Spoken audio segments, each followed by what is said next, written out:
The Boy Who Cried Wolf. High in the mountains, in a village where everyone kept sheep, there lived a small boy named Sam. He cried like being the youngest in his family, except when his mother patted him on the head. On some days, Sam had to go to school. Sam cried like school too, except when he had to rescue their ball from the teacher's dog. When school finished for the summer, Sam had to take the sheep to graze at the very top of the mountains, where the grass was sweetest. "Stay with them all day, to keep them safe," said his dad. "All day?" asked Sam.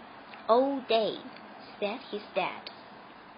"I'm going to be bored if I have to stay there all day," Sam grumbled. "At least it's cooler up there," his mother replied, handing him bread and cheese for lunch. It was a long walk to the best grass. Sam sat under a tree to catch his breath. The sheep grazed. Sam gazed. More grazing, more gazing. After about half an hour, Sam ate his lunch. The day seemed to go on forever. At long, long last, the sun started to sink behind the hills. "Phew," said Sam. "Come on, sheep, time to go home." The next day was the same, and so was the day after that. The other boys laughed as he passed. "Don't fall asleep now, Sam." To pass the time, Sam began making up stories.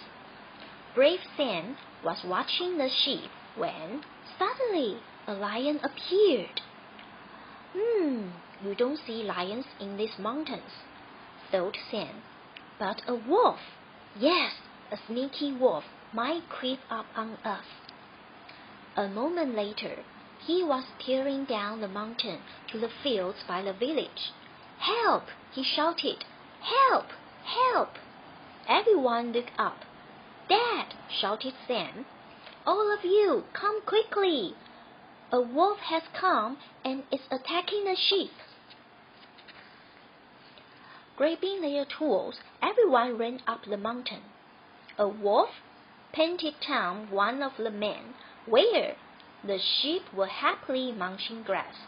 "They look fine to me," he said. "They are fine," said Sam's dad, sounding annoyed. "The wolf must have run off," said Sam. The next day was as boring as ever. It was more fun with a wolf, thought Sam, even a pretend one. So he knelt on the ground and made pretend paw prints in the mud, just like a wolf's tracks. He grinned. Then he raced down the mountain. "The wolf! The wolf! It's back!" he yelled. Sam's dad frowned. "If this is another pretend wolf," he began, "I suppose we'd better check." At the top of the mountain, the sheep were fine. "It was real!" wailed Sam, and he howled like this. He stood on tiptoe, curled his fingers into claws, and roared at the top of his voice. "Well, these tracks weren't made by a wolf," someone said. Sam's dad was so angry. Sam promised never to tell another story about a wolf, ever. The next day was cloudy, and the sheep were restless. "What's the matter with you?" Sam muttered. "Bah!" blatted the sheep, sounding worried. Then, rah! A wolf really did leap out at them. "Wolf!" screamed Sam, running down the mountain. "Bah!" bleated the sheep, running every which way. "Help!" Sam yelled. "There really is a wolf!" "Go back, Sam," said his dad. "We don't believe you." Sam's eyes filled with tears. Slowly, He turned and headed back up the mountain.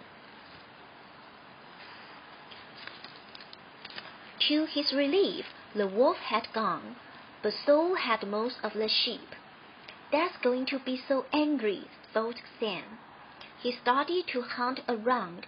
Perhaps the sheep had managed to escape the wolf and were simply hiding. In the end, he found nearly all of them.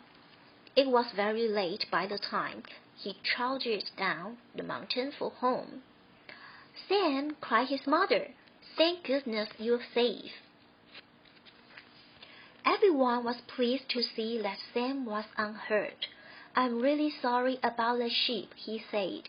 "From now on, I promise always to tell the truth.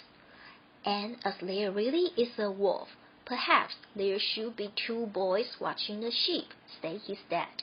"Oh, yes," said Sam.